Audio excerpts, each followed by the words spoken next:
When you were a kid, your parents might have told you not to let the bed bugs bite. And for a long time, they were so unheard of that you might have asked your parents what a bed bug even was. But today, bed bugs are the fastest growing pest control emergency in the developed world. 1 in 5 Americans either has had bed bugs or knows someone who has. And the problem isn't going away, it's actually getting a lot worse. Known in the scientific world as Cimex lectularius, bed bugs are blood-feeding insects that are about the size of an apple seed once they're fully grown. They survive on the blood of mammals and insects, but they prefer human blood. A colony of bed bugs can have thousands of individuals, and you can have them without even knowing it. So here's what you need to know about bed bugs. The name bed bug might make you think they only live in beds, but bed bugs will live just about anywhere they can hide. An adult bed bug is 5 millimeters long and as narrow as a piece of paper, and they can crawl up to 30 meters in a night to find a meal. That means bed bugs will hide behind light switches on the wall, underneath peeling paint and wallpaper, or in the gap between walls and the baseboards, or just about anywhere else. Bed bugs have even been found living inside a prosthetic leg. We've been dealing with bed bugs for a really long time. We know they infested ancient Rome,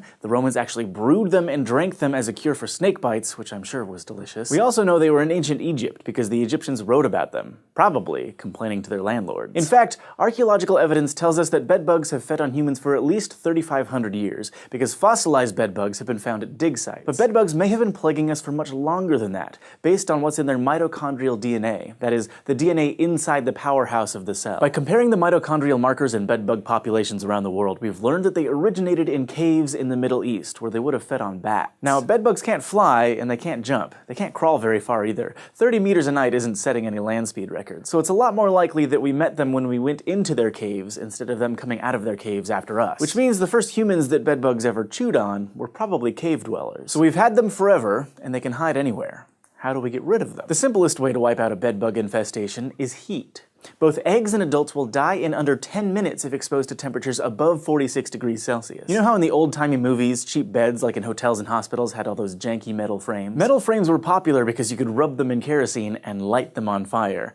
That would definitely take care of any bed bugs living inside them. Another method that was used to clear bed bugs out of furniture was to pack the joints with gunpowder and explode them. Maybe don't try that one though. SciShow is officially telling you not to set your bed frame on fire. Please don't burn down your house. Even though bed bugs hate heat, you can't just wait for them to die on a hot summer's day, for a couple of reasons. First of all, just because it's 46 degrees outside doesn't mean it's 46 degrees where the bed bugs are actually living. In the shade, under your bed, or in the cool recesses inside your walls, it's a lot more comfortable. But more importantly, bed bugs are capable of something called diapause. Diapause for insects is kind of like hibernation for bears. It's a deep sleep where the bed bug shuts off most of its metabolic processes and survives on its energy stores until it either runs out of energy or wakes up. Bed bugs enter diapause when it starts to get too hot, or if temperatures drop below freezing, or if they can't find food. That's why putting your bed in trash bags to try to starve the bed bugs out doesn't work. Thanks to diapause, bed bugs can survive over a year without a meal. But in the same way that a bear won't just go into hibernation if you stick it to a big freezer for a few hours,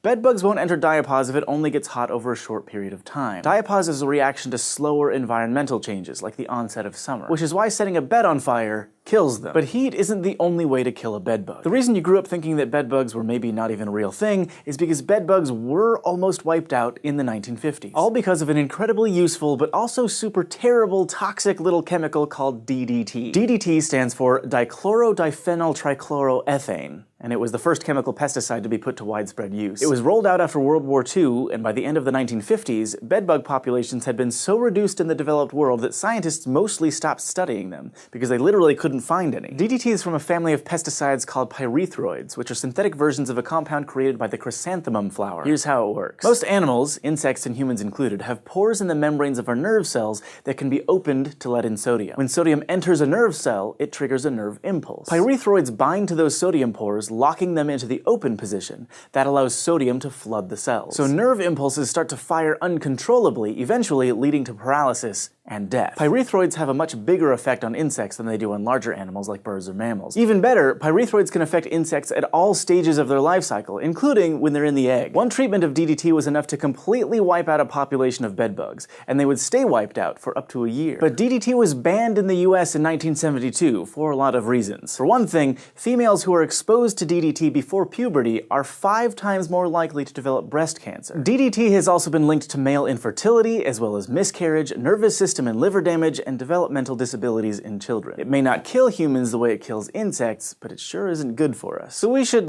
not bring DDT back ever. Modern bedbug treatments can be effective, but they're costly and not as reliable as DDT was. There are other pyrethroids now, for example, that don't have so many harmful side effects. We can try using those against bedbugs, but the bugs have evolved a near complete immunity to them. Bedbugs today are 10,000 times less vulnerable to pyrethroids than they were 50 years ago. It goes back to those sodium pores. They're made up of about 2,000 amino acids, and it turns out that if you change just a handful of those amino acids, the sodium pore can still do its job. But the pyrethroids can't bond to those new amino acids. That makes pyrethroids, DDT included, totally useless against bedbugs. They don't have anything else that works anywhere near as well. Steam treatments are effective. Hot steam will kill bedbugs and their eggs, but steam needs to come in direct contact with the bugs to kill them, which can be tough if they're inside your mattress. In that situation, bedbug-proof mattress covers are available. Essentially, you wrap your bed in airtight plastic and starve the bedbugs out. But like I said earlier, that can take up to a year, so I hope you like the sound of crinkling plastic while you sleep. You can also seal the cracks and crevices where bedbugs like to hide. That'll cut down on the number of locations where they can lay their eggs. And linens and furniture can be put in a freezer unit for a couple of weeks to freeze the bedbugs to death. If you have a bedbug infestation, you may end up needing a professional exterminator to do all of those things, maybe more than once. The cost can run into the thousands of dollars. Okay. So is there good news? Well, yes, kind of. It's weird for a blood-feeding insect, but bedbugs don't spread disease. Most sources of human blood-borne illness break down inside the bedbugs almost immediately. For example, HIV, the virus that causes AIDS, decomposes in the bedbug's digestive system in under an hour. Since bedbugs only feed once every few days, there's basically no danger of it getting passed on through bites. There are a few diseases that can survive for longer. Hepatitis B, for example, remains in the bedbug's digestive system for up to 6 weeks after feeding. But there's no evidence that the virus will actually pass into a new host. Bedbugs seem to be very clean eaters. Disease-carrying blood feeders like mosquitoes can make you sick because of the compounds they inject into your bloodstream when they feed, like anesthetics so you don't feel the bite, and anticoagulants so your blood keeps flowing while they feed. Those substances are tainted with the blood of other victims. Bedbugs also inject you with anesthetic and anticoagulants, but without the blood mixed in. Theoretically, it's possible that bedbugs could transmit something. Say if you rolled over on a bedbug, it burst, and its blood got into an open sore. Gross, I know, but there's never been a case of that actually happening. Scientists can't even make it happen in a lab. The one exception is Chagas disease, which they managed to spread to mice by putting bedbug feces directly into an open scrape. But again,